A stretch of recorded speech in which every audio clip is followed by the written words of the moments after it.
बिस्मिल्लाहिर्रहमानिर्रहीम। अस्सलाम वालेकुम माय यूट्यूब फैमिली, कैसे हैं आप? उम्मीद करती हूँ अपने अपने घरों में खुशबाश होंगे, हंसते बसते होंगे।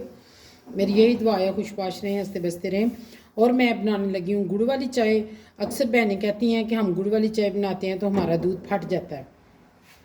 आज आपको मैं इस टिप्स के साथ दूध वाली चाय बनाना सिखाऊंगी कि आपका दूध फटेगा नहीं और ना दोबारा आप लोगों को कभी ये कंप्लेन होंगी। ये 2 कप दूध लिया है, इसको मैंने उबाल लिया है। उबालने के बाद इसको मैं ठंडा करूँगी, नॉर्मल रूम टेम्परेचर पे ले आऊँगी। बस उबाल आ चुका है, अब इसको करते हैं ठंडा और इसके साथ हम बनाते हैं गुड़ वाली चाय। मैंने पत्ती के लिए पानी ले लिया, 1/2 कप पानी है। बाकी आप लोग अपनी ज़रूरत के मुताबिक कम या ज़्यादा कर सकते हैं। 1 टीस्पून इसमें मैंने पत्ती ऐड कर दिया है और इसके साथ ही मैं इसमें गुड़ ऐड कर दूँगी और तब तक इनको पकने देंगी कि गुड़ मेल्ट हो जाए अच्छे तरीके से और पत्ती का भी कलर आ जाए। तो फिर हम करते हैं इसके साथ अगला प्रोसेस। तब तक मैं आप लोगों को एक टिप देती चलूँ। सर्दी बहुत ज़्यादा है, बच्चों को खांसी ज़ुकाम, नज़ला, छाती का कंजस्टेड हो जाना, बंद हो जाना, छाती पे रेशा जम जाना। तो मैंने सोचा कि अपनी प्यारी जो फैमिली है ना यूट्यूब, उनके साथ अपने ये पर्सनल एक्सपीरियंस से की हुई रेसिपी मैं शेयर करूं। बाकायदा बना के भी दिखाऊंगी आपको किसी दिन। आप लोगों ने करना ये है कि अगर आप लोगों के बच्चों को खांसी रहती है, ज़ुकाम रहता है, चेस्ट ब्लॉक हो जाती है, तो रोज़ आप लोग अदरक और गुड़ की चाय बनाएं। इसी तरीके से गुड़ डालें, बीच में अदरक डालें, थोड़ा सा दूध डालें, इलायची डालें, तो चाय तैयार है। सुबह भी पिलाएं बच्चों को, शाम को भी पिलाएं, दोपहर को भी पिलाएं। जब तक ज़्यादा सर्दी है 3 टाइम पिलाएं। जब कम हो जाएगी तो फिर आप इसको 2 टाइम कर लें। लेकिन रात को जब पिलाएं तो फिर उसके बाद बच्चे को खिलाना पिलाना कुछ नहीं है।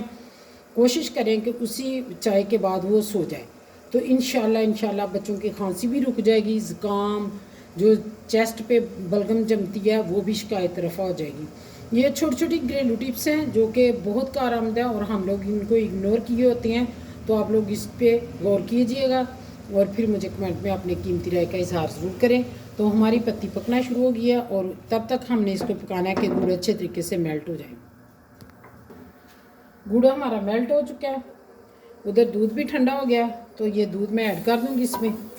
तो ये दूध को हमने रूम टेम्परेचर पे लाए हैं, बहुत ज़्यादा ठंडा करने की ज़रूरत नहीं। माशाल्लाह अब देखना हमारी चाय किस तरीके की बनती है ना। और ये दूध फटता क्यों है, मैं अपनी बहनों से ये रीज़न भी शेयर करती चलूँ।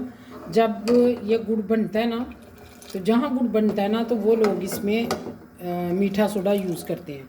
तो मीठा सोडा जब यूज़ करते हैं तो गुड़ के देखें ना, थोड़ा सा टेस्ट में भी अगर कहीं ज़्यादा यूज़ हो तो टेस्ट में भी फील होता है। बास बहनों ने किया हो। तो फिर जब चाय बनती है इसमें दूध डालते हैं तो वो दूध फट जाता है। ये रीज़न होती है दूध बनने की। देखो हमारी कितनी प्यारी चाय बन रही है, कहीं से भी आपको जूम करके दिखा रही हूँ, कहीं से भी दूध फटा हुआ नज़र नहीं आ रहा। अब भी इसको बॉयल आता है तो इसको हम डिश आउट करते हैं। चाय हमारे अच्छे तरीके से पक चुकी है माशाल्लाह, सुबहान अल्लाह। तो अब इसको करते हैं, प्यालियों में डालते हैं और इस तरीके से बनाएं, पिएँ और मुझे कमेंट्स में बताएं। पिक्स ले लो इसकी। ये है जी हमारी चाय की फाइनल लुक। तो आप भी पिएँ, अपने मेहमानों को भी पिलाएं, दुआओं में रखिएगा याद। मिलेंगे किसी और नई रेसिपी के साथ, नई किसी मज़ेदार सी डिश के साथ जो कि मेरी बहनों को पसंद हो। टिल देन, अल्लाह हाफिज़।